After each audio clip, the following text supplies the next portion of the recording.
Hello friend, नमस्कार। मैं हूं अनिल और आप सबका स्वागत है आपका अपना चैनल ANA पर। फ्रेंड्स, आज अपन बात करते हैं एक नई वेरिएंट ऑफ कोविड-19 का ओमिक्रॉन, यानी ओमिक्रॉन के ऊपर अपन आज डिस्कस करते हैं।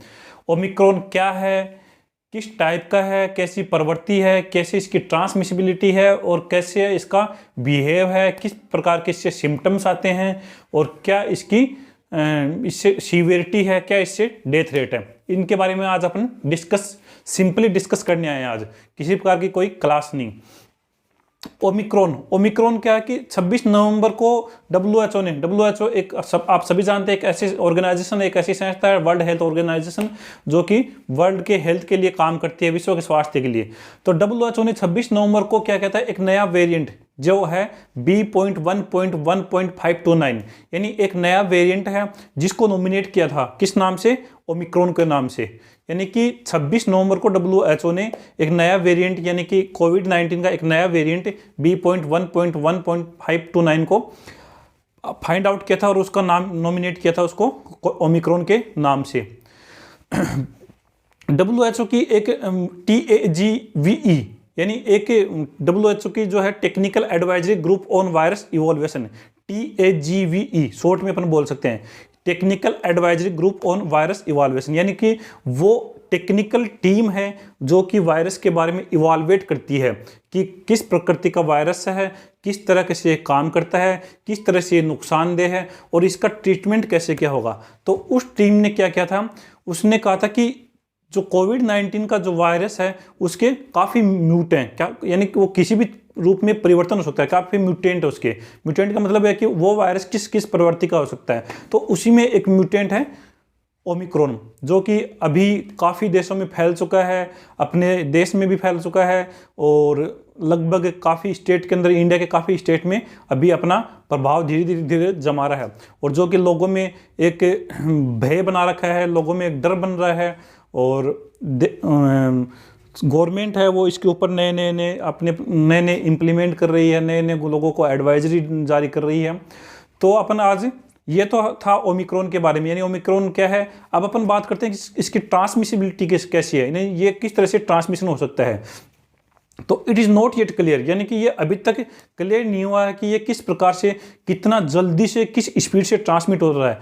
क्योंकि अदर जो भी, जैसे कि अपन डेल्टा वेरिएंट आया था कोरोना का, तो वो किस प्रकार से स्प्रेड हो रहा था उसके बारे में स्टार्टिंग में ये बातें हुई थी कि ये बहुत जल्दी ट्रांसमिट होने वाला है, लेकिन इसके बारे में भी सुना जा रहा है, बट क्लियर डब्ल्यूएचओ ने कुछ नहीं कहा है कि ये किस तरह से स्प्रेड होने वाला है, कि ये एक पर्सन से दूसरे पर्सन में स्प्रेड होगा या फिर किसी एक दूसरे वेरिएंट के थ्रू स्प्रेड होगा। इसके बारे में ऐसा कुछ भी नहीं है अभी। बस ये माना जा रहा है कि ये ट्रांसमिटेबल है लाइक एज अदर वायरस, यानी और वायरस की तरह ही ये ट्रांसमिट होने वाला है। और जो पेशेंट ओमिक्रॉन से पॉजिटिव जो पेशेंट है, उनको जो रेंज एरिया है, उनकी संख्या जो है वो काफ़ी बड़ी है कि यहाँ पे साउथ अफ्रीका में, यानी साउथ अफ्रीका के अंदर ओमिक्रॉन के जो केसेस हैं वो काफ़ी संख्या में बड़े हैं, क्योंकि उस टाइम पे हॉस्पिटलाइज हुए थे काफ़ी लोग और वो सेम सिम्टम्स के साथ में। तो अब उसके बारे में डब्ल्यूएचओ ने ये भी क्लियर नहीं किया कि ये किस तरह से अफेक्टेड लोग हैं, यानी कि ये ओमिक्रॉन से अफेक्टेड हैं या फिर कोई अदर प्रॉब्लम से। हालांकि उनकी क्रिटिकल रेट है वो इतनी ज़्यादा नहीं थी, लेकिन फिर भी डब्ल्यूएचओ ने ये एडवाइस दी है कि इसमें प्रिकॉशन ज़रूरी है और जो सेफ्टी आपने कोविड-19 के दौरान बरती थी वो भी बहुत ही ज़्यादा नेसेसरी है। The number of people testing positive has rise in area of South Africa affected by this variant, यानी इस वेरिएंट से काफ़ी इफेक्टेड हुए थे। बट एपिडेमोलॉजिकल डिपार्टमेंट है, यानी ऐसा डिपार्टमेंट जैसे ही कोई महामारी फैलती है अपने वर्ल्ड में, पूरे संसार में, तो उसके ऊपर स्टडी करना और उसको कंट्रोल करने के लिए जो डिपार्टमेंट है, उसने क्या कहा था उसने ये कहा है कि ये जो साउथ अफ्रीका में जो लोग अफेक्टेड हुए हैं, बीमार हुए हैं, पीड़ित हुए हैं, वो एक साथ बल्क में हुए हैं, लेकिन ये नहीं कहा जा सकता कि ये ओमिक्रॉन की वजह से ही हुए हैं। ठीक है, अब बात करते हैं अपन सिंपली इसके डिजीज की सीवियरिटी कैसी है। तो देखा जाए तो डब्ल्यूएचओ ने ये चीज़ भी अभी तक क्लियर नहीं की कि इसकी सीवियरिटी कैसी है, लेकिन माना जा रहा है कि प्रारंभिक तौर पर कि इसकी सीवियरिटी है वो लाइक एज कोविड-19 की तरह इसकी सीवियरिटी है। जो पेशेंट जिनकी इम्यून पावर वीक है या फिर किसी लॉन्ग डिजीज से सफ़र कर रहे हैं, उनके लिए ये ज़्यादा इफ़ेक्टिव है, ज़्यादा नुकसानदायक कर सकता है। तो मेरा स्पेशली उन्हीं लोगों के लिए ये वीडियो है कि जो किसी लंबी बीमारी से पीड़ित हैं या जिनको कोई जेनेटिक प्रॉब्लम है या फिर जो कोई पहले से ही कोविड-19 से अफेक्टेड हो चुके हैं, यानी जिनका इम्यून पावर है वो उस टाइम पे भी कमज़ोर था, उसी वजह से वो कोविड-19 से अफेक्टेड होते हैं, वो स्पेशली इस चीज़ का प्रिकॉशन ज़रूर रखें। इसके अलावा WHO का एक सर्वे है, उसने भी ये कहा है कि साउथ अफ्रीका के अंदर जब शुरुआत में ओमिक्रॉन के बारे में पता चला था तो उस टाइम पे काफ़ी लोग अफेक्टेड हुए थे और वो उनको हॉस्पिटलाइज भी करना पड़ा था क्योंकि वो एक साथ अफेक्टेड हुए थे।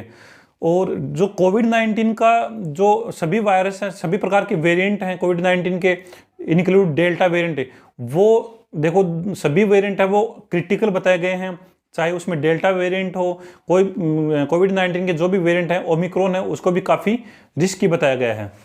इसके अलावा दोस्तों एक मिथ्या सुनने में आई है कि जो बंदा पहले कोविड-19 से अफेक्टेड हो चुका है वो उसको ओमिक्रॉन किसी प्रकार से प्रभावित नहीं कर सकता, लेकिन ये बात सरासर गलत है। इस बातों पे किसी प्रकार की कोई पुष्टि नहीं है और मैं तो ये कहता हूँ इन पे किसी प्रकार का विश्वास नहीं करना चाहिए, क्योंकि ओमिक्रॉन है वो इजीली अफेक्ट करता है who have already affected by कोविड-19।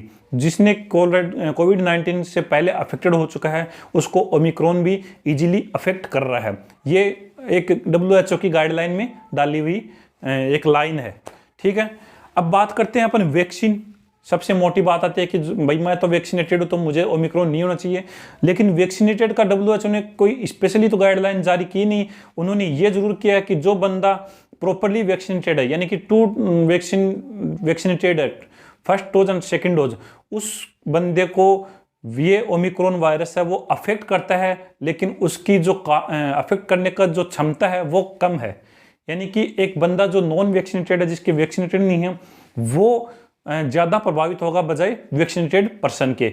इसलिए वैक्सीन का इफेक्ट ज़रूर है, क्योंकि वैक्सीन लगवाने के बाद में अगर ओमिक्रॉन वायरस से कोई अफेक्टेड होता है तो उसकी डिजीज़ है वो सीवियरिटी में नहीं जाएगी और चांस ऑफ डेथ कम हो जाएंगे। अब अपन बात करें इफेक्टिव ऑफ करंट टेस्ट, यानी अपन इसमें ओमिक्रॉन का टेस्ट कैसे किया जाता है। तो टेस्ट करने का वही तरीका है PCR, poly increase chain reaction, यानी कि कितने जो वायरस है वो कितने अमाउंट में इंक्रीज हो रहे हैं, RT-PCR है, उसी से इसकी टेस्ट की जा रही है। इसके अलावा और कोई अलग तरीका नहीं है अभी तक। इसके अलावा बात करें इसका करंट ट्रीटमेंट, यानी अभी ट्रीटमेंट क्या है, तो वैसे तो कोई स्पेसिफाइड ट्रीटमेंट है नहीं, सिर्फ और सिर्फ कोर्टिकोस्टेरॉइड और IL-6 यानी इंटरल्यूकिन 6 रिसेप्टर ब्लॉकर वो काम में ली जाती है। अब इंटरल्यूकिन 6 रिसेप्टर ब्लॉकर एक लाइफ सर्वाइविंग मेडिसिन है जो स्पेशली सीवियर अगर अफेक्टेड है कोविड-19 का पेशेंट, उसके लिए काम में ली जाती है।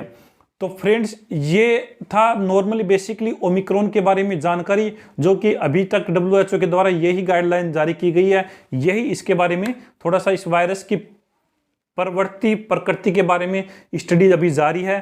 धीरे धीरे जैसे जैसे टाइम स्पेंड होगा, डे टू वीक या मंथ, वैसे वैसे WHO की नई गाइडलाइन आएगी। बस यही है सभी से मेरा अनुरोध कि सेफ्टी से रहें, मास्क जरूर पहनें और वायरस से को फैलने के लिए अपने हाथों को डिसइंफेक्टेंट जरूर करते रहें।